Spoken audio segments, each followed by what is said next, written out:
Bonjour à tous, bonjour à toutes. Donc je vous retrouve aujourd'hui pour une vidéo bilan où donc je vais prendre en compte toutes les choses que vous m'avez dit avant, pour essayer donc d'améliorer cette vidéo. Tout d'abord donc je vais vous présenter mon bilan de lecture depuis début janvier.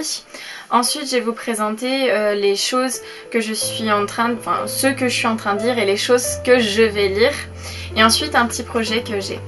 Donc tout d'abord voilà, je compte vous dire que je vais souvent regarder sur mes genoux parce que c'est vrai que j'ai fait une petite préparation pour essayer de faire quelque chose de plus fluide et de moins saccadé, avec moins de ou de voilà et de temps de pause. Donc tout d'abord je vais vous parler de mes bilans avec le premier livre que j'ai lu. C'était donc L'Infini plus 1 de Amy Herman. Je ne sais pas si vous en avez entendu parler, donc c'est l'auteur de Nos faces cachées, un livre que je n'ai pas lu et que j'espère pouvoir découvrir. Donc je vais vous le présenter, voilà. L'Infini plus 1 de Amy Herman. J'en avais vraiment entendu parler, il me donnait vraiment envie, donc je l'avais vu en magasin avec une amie, elle l'avait acheté, moi j'avais hésité, et c'est Crockbooks qui donc me l'a envoyé, me l'a vendu. Donc c'est vrai que j'étais un peu déçue. Voilà, c'est une histoire d'amour. Ça a voulu copier sur Bonnie and Clyde. Je sais pas si oui vous devez connaître l'histoire de Bonnie and Clyde.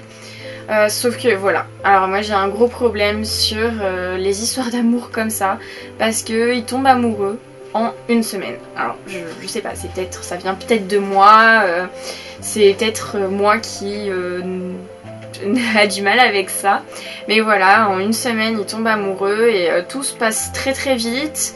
On a l'impression que les choses arrivent, comme c'est une continuité de chance. J'ai trouvé qu'à certains moments ça faisait peut-être un peu trop. Après je trouve que l'écriture est fluide et c'est agréable à lire. Donc c'est vrai que comme le livre donc de Francisco de Paula Fernandez que j'avais lu, donc c'était Dis-moi que tu m'aimes. C'est le même problème que j'ai eu, c'est cette histoire d'amour en une semaine. Après c'est mon petit avis qui a du mal avec les histoires d'amour rapide. Donc voilà, je vous invite à aller le voir plus sur mon blog, plus développer ce que je viens de vous expliquer. Voilà, l'Infini plus 1. Donc ensuite, je vous avais parlé dans ma première vidéo de la sélection que je voulais lire parce qu'une amie me les avait passées. Donc je les ai lus, j'ai lu les 3 premiers. Donc j'ai lu, je sais plus, voilà c'est celui-là, j'avais pas mis dans l'ordre. Donc c'est La Sélection que j'ai lu en premier, évidemment, normal. Et c'est vrai que j'ai beaucoup aimé La Sélection.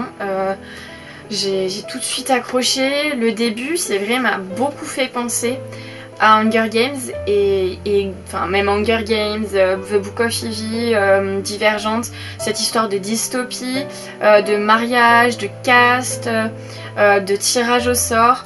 Donc c'est vrai que j'ai eu un tout petit peu peur les premières pages. Je me suis dit j'espère que voilà ça aura son petit côté différent, et j'ai pas été déçue parce que la trilogie, parce que j'ai lu les 3 premiers, donc où on parle de America, le personnage principal. C'est vraiment bien. L'auteur arrive à nous faire découvrir un monde complètement différent du nôtre. C'est génial. Donc dans le premier, c'est La Sélection. Ensuite nous avons, c'est pas celui-là, L'Élite. Donc voilà, le second. C'est vrai que j'ai lu les 2 premiers ensemble très rapidement. Le premier j'ai mis à peu près 4 jours pour le lire. Le second j'ai mis 2 jours. Et le dernier que j'ai dévoré, vraiment mais en 6 heures. Je l'ai commencé le vendredi soir vers 22h. 1h, 2h du matin, je l'avais terminé. Il est génial. En tout cas voilà. comme vous avez pu le comprendre, c'est un vrai coup de cœur. J'ai beaucoup aimé les personnages. America, c'est donc la protagoniste, elle est géniale. Enfin, j'ai beaucoup aimé sa vision du monde, sa vision de la sélection, de l'amour, contrairement donc à l'infini plus un. C'est pas quelque chose qui arrive vite, c'est pas quelque chose qui en une semaine va bouleverser, même si c'est pas que je crois pas au coup de foudre, mais je reste les pieds sur terre. Donc c'est vrai que c'est quelque chose qui m'a beaucoup plu. J'en avais entendu, voilà, j'avais vu que des bonnes critiques. J'ai une amie des amis qui l'avaient lu. On m'avait dit que de bonnes choses. Donc c'est vraiment un gros coup de cœur. Ensuite donc j'ai l'héritière à lire que je suis en train de lire en ce moment.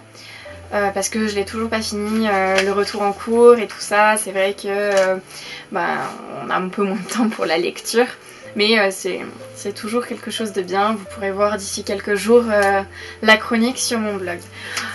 Donc concernant ces 3 romans, je vous invite vraiment à les lire plus en détail sur mon blog ce que j'ai pu en dire. Je vais essayer de vous mettre dans la bio en bas, dans la barre, toutes les informations pour aller directement lire les chroniques. Mais c'est vrai que j'ai beaucoup aimé. C'est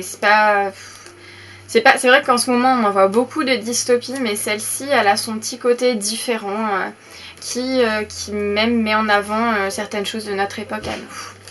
Donc ensuite le dernier roman, je l'ai lu, j'ai fait une sorte de petite pause après avoir lu la trilogie parce que je m'étais dit j'avais peur de perdre, de pas retrouver ce que j'aimais dans le 4e tome. Donc, comme vous avez pu le voir, je l'ai déjà montré, j'ai lu Enjoy Marie. Alors, Enjoy Marie, c'est une de mes amies qui me l'a prêté.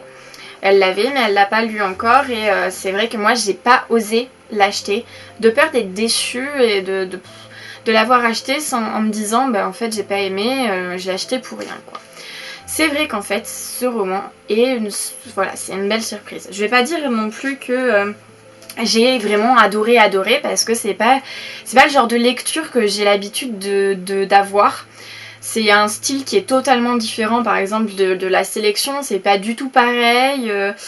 C'est vraiment presque sous forme de journal intime comme vous le savez sûrement. C'est Marie Lopez alias Sanjay Phoenix, une grande, on peut dire une grande youtubeuse, et j'avais peur que ce soit trop centré sur elle, que on ne sache pas, on soit trop dans sa vie, que ce soit inintéressant en fait. Voilà, j'avais vraiment peur que ce soit inintéressant, et au final c'est quelque chose qui peut vraiment aider les adolescentes. J'ai le même âge qu'elle, et c'est vrai que en lisant certains chapitres, notamment celui sur la popularité ou sur le harcèlement, je me suis rendu compte que c'est vrai que quand nous sommes au collège ou au lycée, il y a certaines choses que l'on fait, que l'on vit, et on ne se rend pas compte à quel point ça peut être dur pour d'autres personnes. Ça peut être, certains peuvent le vivre mal. Par exemple, à un moment, elle nous parle du fait qu'il y a des populaires, qu'il y en a qui sont au milieu et d'autres qui, par exemple, sont les losers. J'aime pas trop non plus ce mot, mais il faut pas se voiler la face. Dans de nombreux lycées ou collèges, il y a dans l'esprit des adolescents cette forme de hiérarchie, si on peut dire. Et c'est vrai que c'est quelque chose qui est vraiment pas bien, parce que quand on est adolescent, on est souvent fragile, et c'est difficile, et je me suis retrouvée en elle, comme moi je vivais ça de l'intérieur il y a pas si longtemps que ça au final, parce que c'était il y a 3 ans, et donc c'est pour ça que j'ai bien aimé. Après c'est à nuancer, parce que je pense que c'est quelque chose de bien, mais je pense surtout que c'est pour les jeunes adolescentes. Quand on a après 25 ans, je sais pas si ça peut intéresser. Après, je suis pas dans la tête de tout le monde, mais voilà. Donc je vous le recommande si vous avez 13-14 ans, même 15 ans. Ça peut nous aider à comprendre certaines choses que l'on vit, à comprendre que ça va passer, que c'est pas toujours comme ça, qu'il faut arriver à prendre du recul. Et donc voilà, donc c'est une belle surprise. Ensuite donc je vais vous parler de mes futures lectures. Tout d'abord je vais terminer l'héritière que j'ai ici. Hop, voilà. Je vous le présente, l'héritière. Vous voyez, il y a le petit marque-page. Ça veut dire que j'en suis une bonne moitié, voilà, presque à la fin. Donc je pense que peut-être même demain je l'aurai fini. Qui est vraiment bien pour le moment et qui ne me déçoit pas. Donc j'espère que ça va continuer comme ça et que je vais apprécier. Ensuite, ils sont encore dans ma bibliothèque. Voilà. Je vais lire U4 de Vincent Villemaud. Donc j'ai lu il y a un petit moment déjà Jules de U4. Je sais pas si vous en avez entendu parler, mais c'est un roman qui est écrit par 4 auteurs. C'est pas une saga réellement, mais c'est très original et vraiment bien. Donc j'attendais un peu avant de le lire parce que j'avais vraiment besoin de faire une sorte de pause dans la lecture U4 parce que c'est relativement difficile certains passages, en tout cas dans Jules. Et j'en profite aussi parce que Vincent Villemaud va venir à Limoges, donc dans ma ville. Si vous voulez y aller, c'est à Page et Plume, une petite librairie donc, qui est près de la place des Halles. Et du coup je vais essayer de faire une petite interview de Vincent Villemaud. Et donc j'espère avoir fini E4 avant. Et pour ceux qui veulent, c'est donc le 3 février à la librairie Page et Plume. Donc ensuite, je pense lire Free Fall de Leaf Rider, je sais pas trop comment on le prononce, je suis pas très forte en anglais, je vous avoue. Voilà, je pense que ce sera une des lectures que je vais faire aussi après. Je vous avoue que je sais pas trop ce que je vais lire ensuite, j'ai encore pas mal de livres à lire dans ma palle, enfin dans ma bibliothèque là. Donc c'est vrai que j'aime bien moi piocher comme ça dans mes livres sans vraiment savoir à l'avance ce que je vais lire parce que c'est souvent selon mes humeurs, selon ce que j'ai envie de faire et ce que j'ai envie d'imaginer. Donc voilà, la vidéo est donc terminée pour aujourd'hui. J'espère que ça vous a plu. S'il y a encore des choses qu'il faudrait que j'améliore, je pense qu'il y en a largement. Je vous invite à me le dire, à me dire voilà ce que vous pensez qu'il faut que j'appuie, que je change. Mais je vous invite également à aller voir sur le blog, mais aussi sur la page Facebook où en ce moment je fais un petit concours pour, voilà, je viens d'atteindre les 100 j'aime, donc c'est pas grand chose, mais je m'étais dit que ça pourrait faire plaisir. Donc je vous invite à aller voir, il est ouvert jusqu'à lundi, je sais pas quelle date nous serons, lundi 25. Voilà, ça doit être ça. Il est ouvert jusqu'à lundi 25 au soir parce que je l'ai repoussé un peu. Et je vous souhaite donc une bonne journée, plein de lectures, plein de belles choses. Salut!